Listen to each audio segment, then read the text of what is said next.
نائب وزیر اعظم اسحاق ڈار اور ترک وزیر خارجہ خاقان فیدان کے درمیان ٹیلی فونک رابطہ ہوا ہے۔ دونوں رہنماؤں نے علاقائی اور بین الاقوامی صورتحال پر تبادلہ خیال کیا۔ ترجمان دفتر خارجہ کے مطابق پاک ترک وزراء خارجہ نے فلسطین کی صورتحال پر غور کیا۔ دونوں وزراء خارجہ نے مقبوضہ مغربی کنارے اور غزہ میں اسرائیلی فوجی کارروائیوں اور مشرقی یروشلم میں مسجد اقصیٰ کی پامالی اور بگڑتی ہوئی انسانی صورتحال پر تشویش کا اظہار کیا۔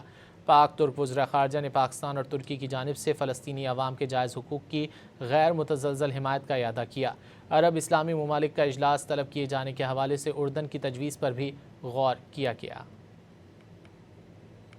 نائب وزیر اعظم اسحاق ڈار اور ترک وزیر خارجہ خاقان فیدان کے درمیان ٹیلی فونک رابطہ ہوا ہے۔ دونوں رہنماؤں نے علاقائی اور بین الاقوامی صورتحال پر تبادلہ خیال کیا۔ ترجمان دفتر خارجہ کے مطابق پاک ترک وزراء خارجہ نے فلسطین کی صورتحال پر غور کیا۔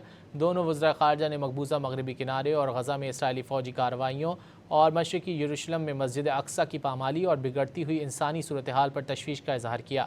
پاک ترک وزراء خارجہ نے پاکستان اور ترکی کی جانب سے فلسطینی عوام کے جائز حقوق کی غیر متزلزل حمایت کا اعادہ کیا۔ عرب اسلامی ممالک کا اجلاس طلب کیے جانے کے حوالے سے اردن کی تجویز پر بھی غور کیا گیا۔